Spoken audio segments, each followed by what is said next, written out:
Mais je vous assure, je supporte de plus en plus mal ce que j'appelle la littérature, surtout dans mes propres œuvres.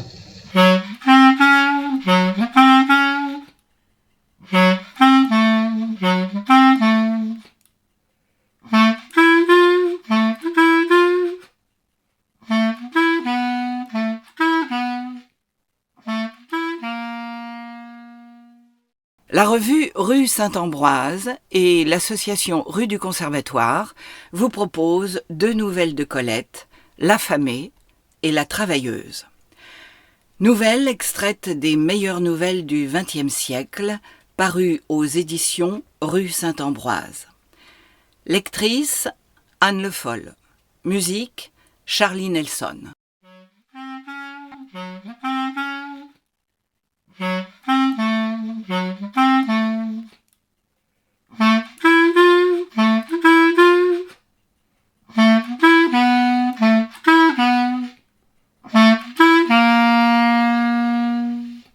Il joue dans la pièce que nous emportons en tournée, le viveur du premier acte. Une perruque de chanvre roux et un tablier blanc aux 3 le déguisent en garçon de restaurant.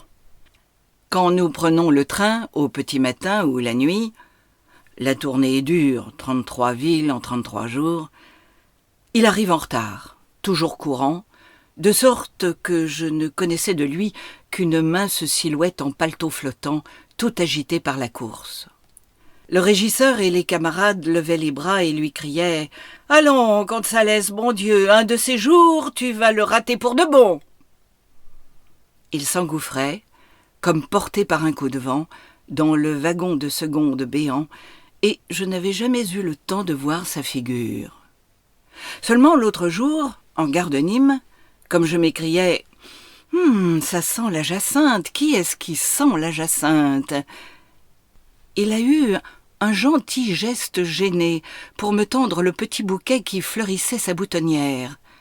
Depuis ce jour-là, je fais attention à lui. Je lève les bras comme les autres quand il arrive en retard à la gare. Je crie avec tout le monde « Allons, bon Dieu, Gonzalez !» et je reconnais sa figure. Une pauvre figure, d'une pâleur bilieuse, comme si son fond de teint lui était entré dans la peau. Des creux, des saillies, les pommettes sortent, les joues rentrent, trop de sourcils, la bouche mince et le menton têtu. Mais pourquoi ne quitte-t-il jamais son long paletot jauni aux épaules par les soleils et les pluies de l'autre année? Un coup d'œil aux chaussures me renseigne. Gonzalez produit au jour des croquenots lamentables, jadis vernis, dont le cirage grisâtre des auberges de hasard ne comble plus les craquelures. Les bottines m'obligent à songer aux pantalons, mystérieux, sous l'ample jupe du par-dessus et au faux col, heureusement à peine visible au-dessus d'une extraordinaire cravate noire à triple tour. Les gants de fil, reprisés à gros points, ne me permettent pas d'espérer chez le petit comédien le je m'en fichisme d'un jeune bohème. C'est bien la misère. C'est sûrement la misère. Encore une fois, quand aurais-je fini de la rencontrer? Voilà que je pense à ce garçon, que j'attends son arrivée, essoufflé. J'observe qu'il ne fume pas, qu'il n'a pas de parapluie, que son sac à main est une loque, et qu'il guette discrètement pour le ramasser quand je l'aurai lu et jeté, le journal que j'achète. Averti par un pudique instinct, il s'occupe de moi lui aussi. Il me sourit franchement et serre d'une main maigre et chaude les doigts que je lui tends, mais il s'inquiète tout de suite de disparaître et d'exister le moins possible.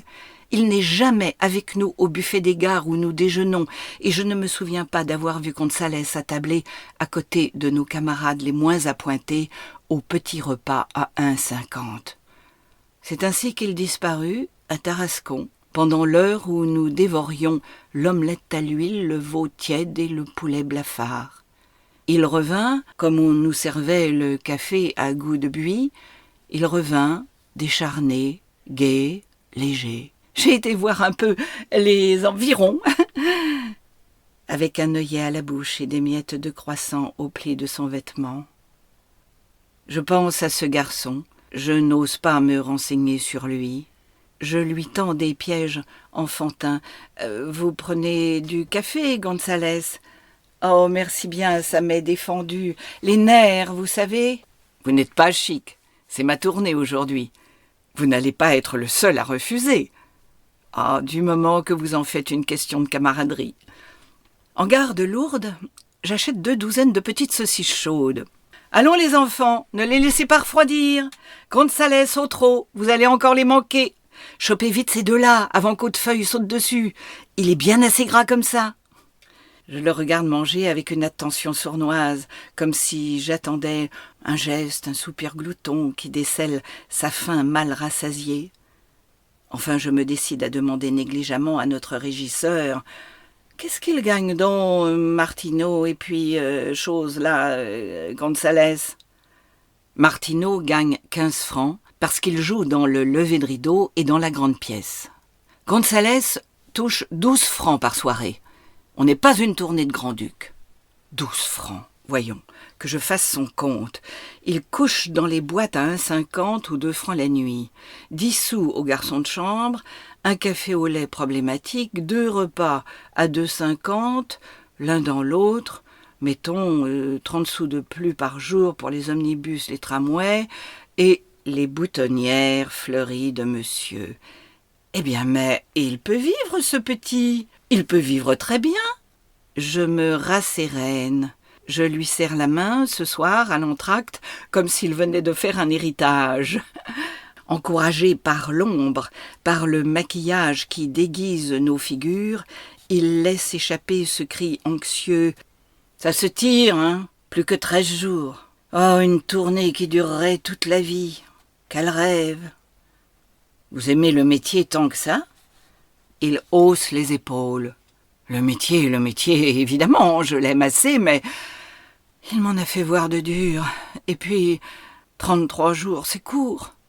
Comment court?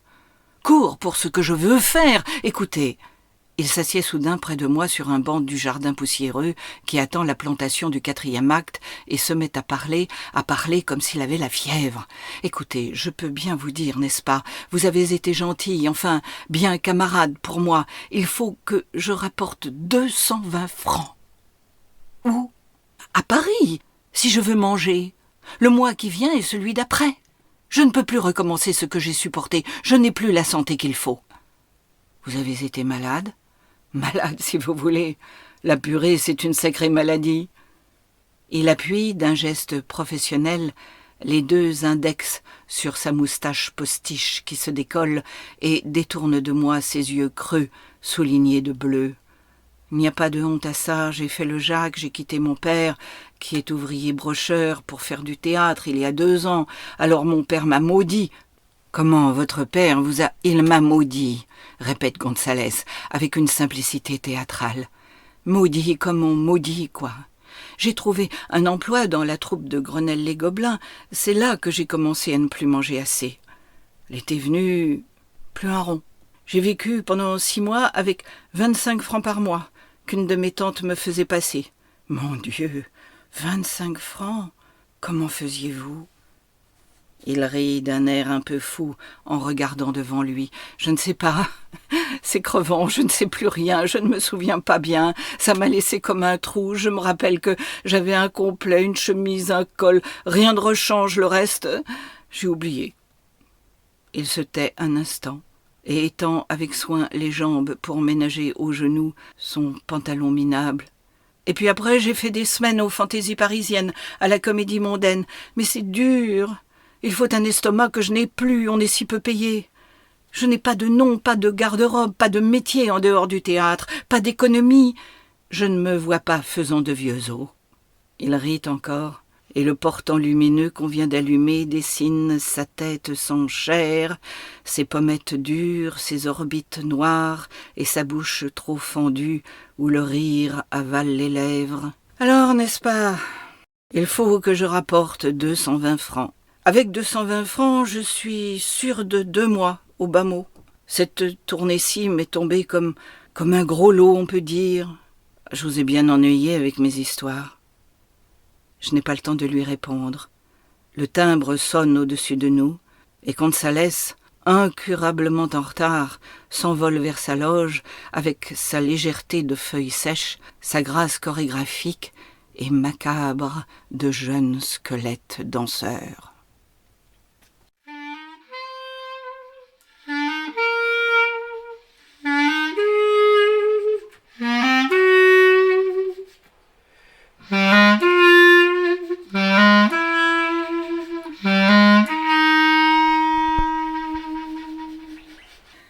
La travailleuse. Le port de bras, Hélène. Ça fait 2 fois que tu te tapes la tête avec la main en dansant. Je te dis, ma petite, je te dis, les bras en anse au-dessus de la tête, comme si tu portais une corbeille. Hélène ne réplique que par un regard noir, excédé, et rectifie l'attitude.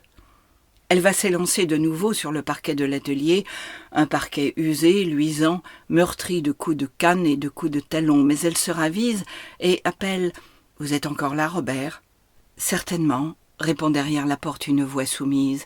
« Si vous alliez avec l'auto jusque chez le fourreur, lui dire que je ne viendrai que demain. » Point de réponse, mais j'entends une canne rouler et la porte d'entrée se referme. Robert est parti.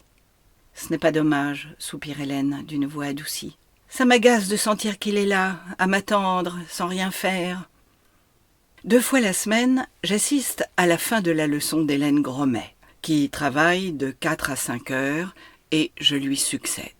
Elle me traite, plutôt qu'en camarade, en collègue, en employé de la même usine. Comprenez que nous causons assez peu, mais sérieusement, et qu'il lui arrive de se raconter avec une froide candeur, comme elle se confierait à son doucheur ou à sa masseuse. Hélène n'est pas une danseuse, elle est une petite femme qui danse. Elle a débuté au music hall la saison dernière, dans une revue, et pour son coup d'essai, a envoyé au public 2 couplets grivois, débités sans mine roublarde de fausse pudeur, le coup d'œil droit, du haut de sa voix toute neuve, malhabile et hardie, avec une innocence agressive qui enchanta. Des engagements sérieux, un ami qui ne l'est pas moins, 2 autos, le collier et la zibeline, toutes les chances échurent ensemble à Hélène, et sa petite tête solide n'en chavire point. Elle se vante d'être une travailleuse, et elle garde son vilain nom d'ouvrière. Pensez-vous que je vais me rebaptiser ? Un nom tout simple et pas joli, ça vous classe dans ce qu'il y a de mieux. Regardez, Badet et Bordin. Chacune de ces arrivées est une petite apothéose. Un tonnerre assourdi d'automobiles l'annonce, et elle paraît, accablée d'hermine et de velours, avec un tremblant nuage d'aigrettes sur son chapeau. Un maquillage définitif et calculé banalise sa jeune figure, masque de poudre trop blanche, rose aux joues et au menton. Les paupières bleuies portent une double frange de cils lourds, raides de gomme noire, et les dents brillent d'un blanc blessant à cause du fard presque violet qui dessine les lèvres. « Je sais bien que je suis d'âge à me passer de toutes ces saletés-là, » m'explique Hélène, « mais ça fait partie de la toilette, et puis c'est utile, je suis maquillée pour la vie, vous comprenez, je ne pourrais rien me rajouter quand j'aurai 20 ans de plus. » Je peux me payer là-dessous d'être malade, d'avoir les yeux battus, c'est commode, ça déguise. Moi, vous savez, je ne fais rien sans motif. Cette jeune utilitaire m'effare. Elle prend sa leçon comme elle avalerait un verre d'huile de foie de morue, en conscience jusqu'au bout. Il y a plaisir d'ailleurs à la voir travailler. Souple, bien équilibrée, sur des jambes intelligentes. Elle est jolie et d'une touchante jeunesse. Que lui manque-t-il donc ? Il lui manque. « Le sourire, Hélène, le sourire !» crie la maîtresse de ballet. « Ne prends pas ta figure de caissière. Tu n'as pas l'air de savoir que tu danses, mon enfant. » La large figure coprosée de l'ancienne danseuse enseigne en vain à Hélène qu'il faut, dents découvertes, remonter les coins de la bouche en corne de croissant. C'est moi qui ris de voir en face d'elle la gravité commerciale de l'élève et ses sourcils préoccupés et sa bouche fardée et sage. À quoi pense cet enfant acharné, cette insensible abeille ? Elle dit fréquemment Quand on veut arriver... Arriver? Mais où? Quel mirage suspendu tient ses yeux levés quand elle semble regarder à travers le mur, à travers moi, à travers le front déférent de son jeune ami? Elle est tendue, elle vise sans repos un but qu'elle cache. La gloire? Oh non. Celles qui veulent la gloire l'avouent. Et je n'ai jamais entendu Hélène Gromet souhaiter les grands rôles, ni décréter quand je jouerai les Simone. L'argent, plutôt. À la fin d'une chaude leçon comme celle d'aujourd'hui, c'est la fatigue qui me révèle le mieux chez Hélène une solide petite peuple âpre à thésauriser. Elle porte sa fatigue avec la grâce assouvie et comme heureuse de la laveuse qui vient de jeter sa charge de linge savonné. Elle est près de moi sur la banquette et couverte à peine d'une chemise humide et d'une culotte de soie. Elle a croisé une jambe sur l'autre, elle se tait, l'épaule de biais, ses bras nus pendants. Le crépuscule fait plus bleu, ses cheveux noirs ondulés. J'imagine quelque part dans un logis pauvre une maman d'Hélène qui rentre à 7 heures du bateau lavoir et laisse ainsi tomber ses bras rouges. Une sœur, un frère d'Hélène qui viennent de quitter l'atelier ou le fétide bureau. Ils sont ainsi ponctuels et penchés en avant et passagèrement abattus comme Hélène. Elle se repose avant de recrépir sa figure à l'aide de la grosse houppe et du tampon de coton carminé. Elle me laisse voir, avec une confiance d'animal assoupi, ses joues brunes dont le commun des mortels ignore l'ambre et le grain un peu rude. L'excès de poudre noira tout à l'heure la courbe de son nez, brusque et busqué, presque rapace. Le retour de Robert la met debout. Tout de suite, en défense. C'est pourtant un blondin, assez humble, qui s'empresse à la servir, à l'habiller. Il attache les barrettes brillantes des petits souliers, il tire le long lacet rose du corset. Il s'en faut de si peu que leur groupe soit délicieux. Je vois bien qu'elle ne le déteste pas, mais je ne vois non plus qu'elle l'aime. Elle lui accorde une attention sans bassesse. Quand elle s'en va avec lui, elle le toise de son air profond et combatif, comme une autre leçon à apprendre. Et j'ai envie, parfois, de retenir le bras de cet enfant avide pour lui demander « Mais, Hélène, et l'amour ?»